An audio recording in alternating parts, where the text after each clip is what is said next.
इगतपुरी नगर परिषदेचे माजी नगराध्यक्ष संजय भाऊ इंदुरकर यांनी आपल्या कार्यकाळात शहराचा मोठ्या प्रमाणावर विकास साधलाय।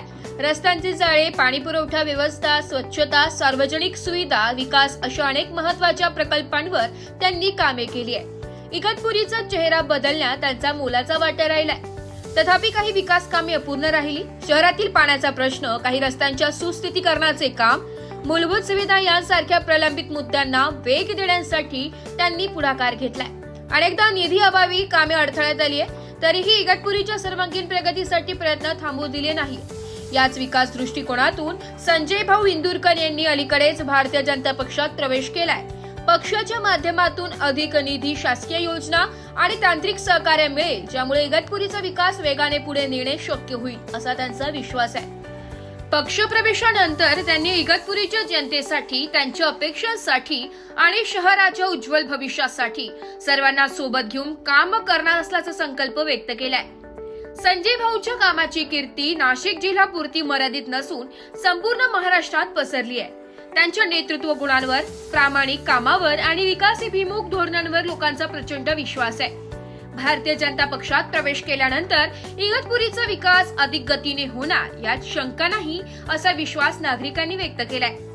त्यांच्या भावी वाटचालीस अनेकांनी शुभेच्छा दिल्या असून इगतपुरीच्या प्रगतीचा नवा अध्याय सुरू होण्याची चिन्हे दिसत आहे। नमस्कार, मी संजय इंदुरकर। सर्वप्रथम मी या चॅनलच्या माध्यमातून सर्व प्रेक्षकांना शुभेच्छा देतो। या इगतपुरी शहरामध्ये गेल्या 30 वर्षापासून मी नगराध्यक्ष या पदावरती कार्यरत आहे।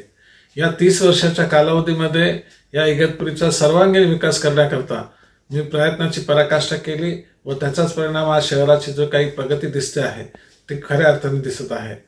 खरं सांगायचं म्हणजे या इगतपुरी शहराचा एकेकाळीचा भाग जो होता तो 80% भाग हा रेल्वेकडे होता आणि 20% भाग नागरी होता।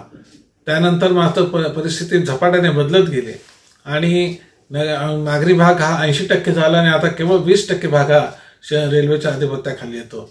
त्यामुळे इगतपुरी नगरपालिकेच्या कार्यक्षेत्रामध्ये प्रचंड तणाव आणि जे सुविधा देण्याकरता एक ताण ह्या संस्थेवरती पडलेला आहे। परंतु तरी सुद्धा ह्या इगतपुरी शहराची व्याप्ती बघता आम्ही या शहरामध्ये पाणी पुरवठा सुरळीत करण्याबाबत, स्ट्रीट लाईट्स देणे, स्मशानभूमी विकसित करणे, रस्ते नवीन तयार करणे, इतर सर्व गोष्टी ज्या आहेत त्या आम्ही विकासाच्या कामाच्या दृष्टीने केलेल्या आहेत।